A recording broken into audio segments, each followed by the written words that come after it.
Estudo Bíblico, 1 Samuel 12, versos 1 e 2. Depois da posse de Saul, Samuel aparentemente abdicou de seus deveres civis, mas exercendo as funções de sacerdote e sendo profeta de Deus, conservava os direitos de supervisor do povo. Capítulo 7, versos 15 a 17. Verso 3. Testemunha contra mim. Samuel preocupava-se com sua conduta de juiz. O suborno é preço de uma vida.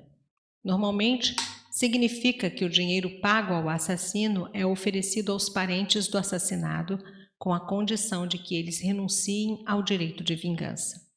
Aqui se trata de um suborno oferecido a um juiz para persuadi-lo a inocentar o assassino ou para prejudicar a execução da justiça de qualquer maneira. Ungido refere-se a Saul. A Vulgata, porém, traduz por Cristo. Nota homilética. Deus usa homens íntegros para os planos da história. Jeremias 15:1, Ezequiel 14:14. 1. Moisés, Deuteronômio 34:10. Escreveu o Pentateuco e instituiu uma nação, Israel. 2. Samuel, verso 3. Instituiu a era profética e deu ao povo escolas. Capítulo 3, verso 20. 3. Noé, Gênesis 6, verso 9. Passou de uma era para outra e povoou a terra. 4. Jó, capítulo 1, verso 8. Escreveu o maior compêndio sobre a teologia e psicologia da dor. 5. Daniel 1, verso 8. Escreveu uma das maiores obras sobre a escatologia. Verso 4. Em nada nos defraudaste. A vida política e religiosa de Samuel foi submetida à auditoria e encontrada em perfeita ordem. Versos 6 a 12.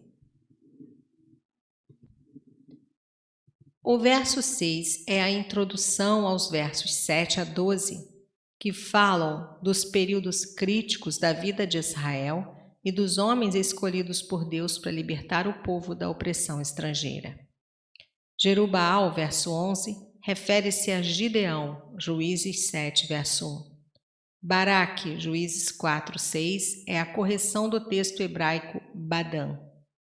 O povo exigiu um rei, verso 12, por causa do medo de Naás, versos 1 e 2, pois não confiava em Samuel, que consideravam já velho. Samuel estava com cerca de 60 anos. Verso 7. Todos os seus atos de justiça. Aqueles atos por meio dos quais o Senhor vinga os desamparados, livrando-os dos seus inimigos.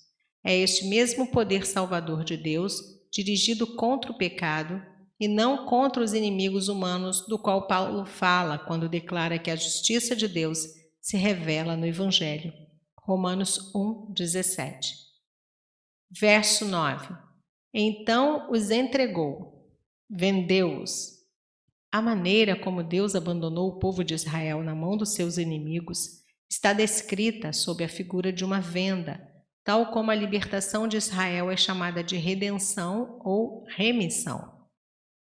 Azor, filisteus, Moabe. Estes foram os três principais opressores de Israel durante o período dos juízes. Verso 11. Baraque, Bedã, não se encontra na lista dos juízes.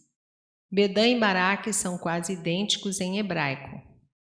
A Septuaginta, a siríaca e o árabe todos traduziram por Baraque. Além disso, em Hebreus 11:32, Gideão, Baraque, Sansão e Jefté foram citados juntos como aqui. Mas ainda a menção de Sísera em 1 Samuel 12:9 torna quase uma necessidade traduzi-lo por Baraque aqui. Versos 14 e 15. A condição de Saul para permanecer no posto era obedecer tão somente à palavra de Deus. Qualquer que governe nessas condições tem o apoio divino. Romanos 13, verso 1. Versos 17 e 18. O tempo da cega do trigo. Era a estação do ano quando o tempo invariavelmente permanecia seco. Os trovões e chuva nessa ocasião eram um milagre evidente de Deus que confirmava as palavras de Samuel. Verso 21. Coisas vãs ou ídolos. A palavra hebraica torru é a mesma de Gênesis 1:2, sem forma, sem expressão, sem vida, mostrando que os ídolos eram deuses sem vida e sem poder. Verso 22. Não desamparará, com ou sem rei, o Senhor cuidará do seu povo. Verso 23. Que eu peque. Samuel encarava o deixar de orar por Israel como pecado pessoal contra Deus. Orar pela nação continua sendo obrigação do crente.